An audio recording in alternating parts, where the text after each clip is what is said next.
everybody. Welcome back to Church Chats. Yay. And this is episode number 9, Okay, maybe. I don't know. Might be number 9. You just never so. know with us. Okay, so today was the 4th message in a series called I'm In. I was going to say all in again. I'm in. And the first week was invited.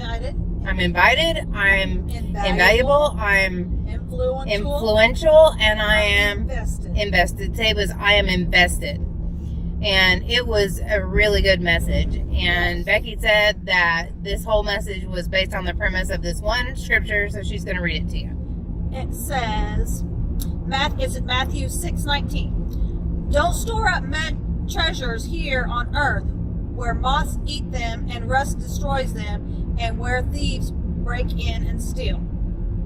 And our whole thing was today, basically, was our God has created us for us to pour, not store. So pour out, not store up. Yeah. So this message made me think of it was actually at a funeral. I heard a message at a funeral where the guy says that, he goes, I ain't never seen a U-Haul behind a hearse. right. He's like, don't store up things on earth, store up things in heaven. And I don't know, we just had Becky and I have been kind of in this mindset for a really long time. Yes. Not to say I don't have a struggle with it, because I do. Oh yeah. But he was talking about having a prosperous mindset? Yes. Or generous Mindset as opposed to a scarcity mindset. Right. And I will admit that for the majority of my life, I have always had a scarcity mindset, meaning I'm always afraid that there's not going to be enough. Right. And I've told Becky many times I don't understand why I feel that way, because I wasn't raised up where I ever had to want for anything. Everything that I needed was provided. Right. I always had food. I always had a shelter over my head. I always had clothes on my back, and more. Right. And so I don't understand where my scarcity mindset comes from. It has been that way with food, with clothing, with money, with everything. And I don't understand where that comes from for me. I still don't. Yeah. And I still catch myself being that way. Yeah. But since we really became fully devoted Christ followers, we have become very generous people. Yeah.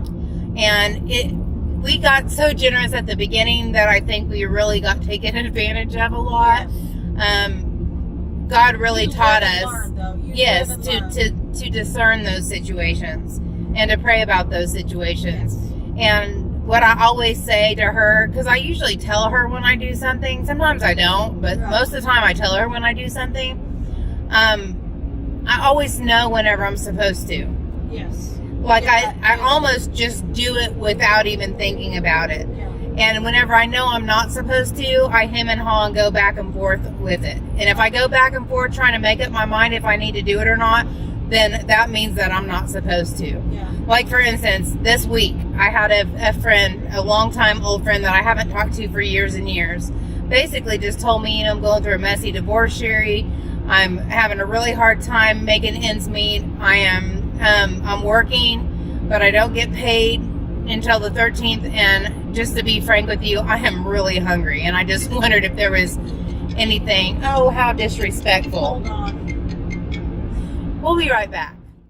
Okay, guys. Well, that phone call was some really upsetting news. One of Becky's mom's friends and one of her friends was at her mom's house and threw up and passed out and got taken to the emergency room. And so we're just really not in the mind frame to film the rest of this, because we've got to go get some supplies and help and get Becky to where she can get to her mom. And so next time we get together, we'll talk about both. Yes. So until... I'm sorry. No, just say a prayer for Joanie and her family, please. And we will talk to you next time. Love you all. Bye. Bye.